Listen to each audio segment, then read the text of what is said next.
Hürmetli vatandaş, bugünkü leksiyelerimizle başlayımız. Leksiyede sizi kadir olsun. Çislak 2019 yıl 3. ayının 7. günü. Bugün leksiyelerimizle başlayımız. Leksiyelerimizle Washington'da sözleyim. Bugünkü leksiyelerini sözleştin. Avval iki kelime söz. Hazır. Kanada'da müvence vakası.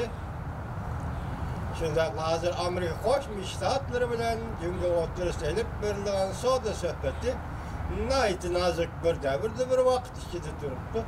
Ve şunun münasebetlik leksiyelerine vatandaşlara tapıyoruz. Birinci mavzumunda Devlet Meclisi'nin azaları Devlet Mahkemesi'ne haydakçılık kılır. Şinjan'da ziyankeşlik uçuravatkan Müslümanlığı münasebetlik. Çünkü hükümetini kattık cezalaşın talep kıldı. Mavzulu haber Amerika avazından Xitaytil program istilan kılın. Haber bundak başlandı. 3. ayının 5. günü Amerika avazından Xitaytil program istilan kılındı. Haber bundak başlandı.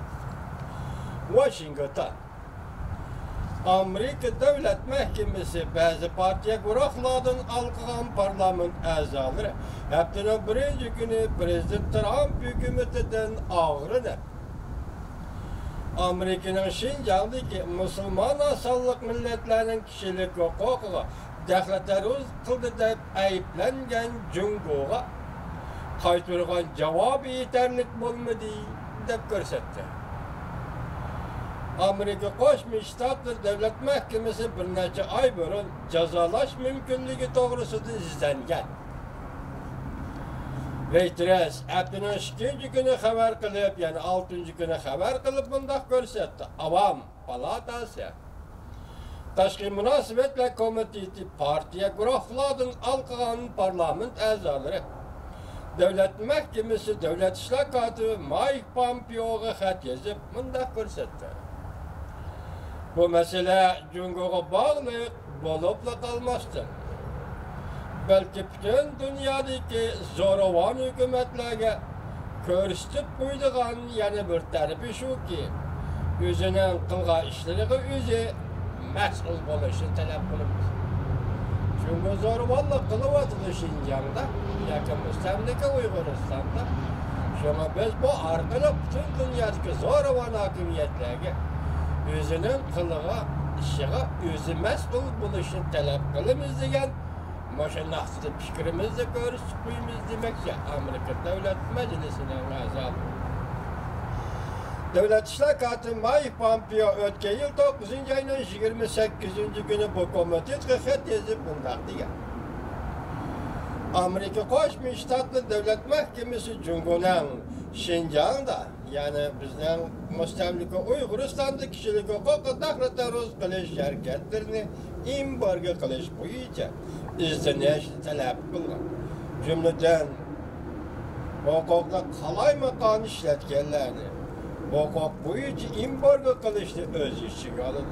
Hem de Şinjan'da müstemlike Uyguristan'da Müslüman asallıklarını nazaret kılgan teknikini eksport kılıştı, çekleşki yardım kılıştı öz işçi alın. Devlet Meclisi'nden bu nefer azaları mındak görsetti. Qaraganda hükümet texi ahmiyetli hareket kılmadı.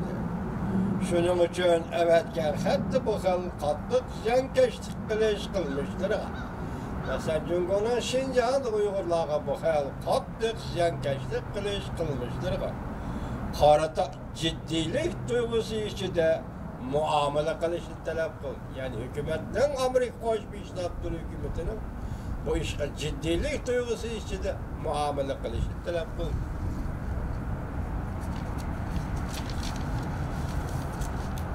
Şunun için hükümetke evetilgen hatta Cumhur'un kişilik hukuku bu xil qattiq ziyankeşlik qilish qilmishdir. Yani başta aytgandak ciddilik İşte muamele kılıç talep kılındı. Cümle şirketten tekrarlanıp geçirildi. Devlet Mahkemesi'nin bir nefer ayal bayan açısı mındak görsetti. Prezident Trump hükümeti, Cumhur hükümetinin 2017 yıl 4. aydan başlap Cumhur'a 1 milyondan artık Müslüman assallıklarını nazarband kılganlıgıdan hatırjamsizlik his kıldı. Amerika Cumhur hükümetinin bu tədbir siyasetini derhal to'xtatishni davamlı müracaat kıldı. Barliq mecbur nazarband qilinganlar nazarbanddan qo'yib etishga chaqiriq qildi. Chet elde o'ltiraqlashib qolgan Uyg'urlarni Cumhurga qaytishni majburlashni to'xtatishni talab qildi. Xabarda mundaq ko'rsatildi. Amerika amaldorlari o'tgan yili mundaq ko'rsatgan. Prezident Trump hukumati Şinjan'da boshqarishga qatnashgan ba'zi shirkatlar va amaldorlarni cümleden Şinjan Uyghur Abdunum rayonunun sekretari Chin Chuanguni yani Xitayning gubernatori Chin Chuanguni jazolashni o'ylashdi. Embargo qilishni o'ylashdi.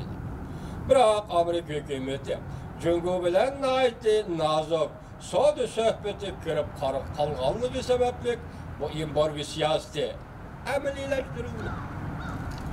Cumhurning Amerika turishliq bosh elchisi Shu Jiankay agar Amerika Chin Chuanguni embargo qilaman deydigan bo'lsa, Cumhur o'ch oladi deb ko'rsatgan.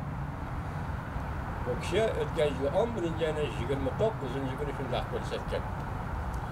Bayonotchi Lukan haftaning 2-kuni Amerika parlament a'zolarining paket hurmat qilishini Amerika Cumhur munosabatiga qarshi yurgan ishlarni qilmasligini talab qildi. Ya'ni Kongress a'zolaridan bu faoliyatga qarta Cumhurning bayonotchisi Lukanning bayonoti ekan.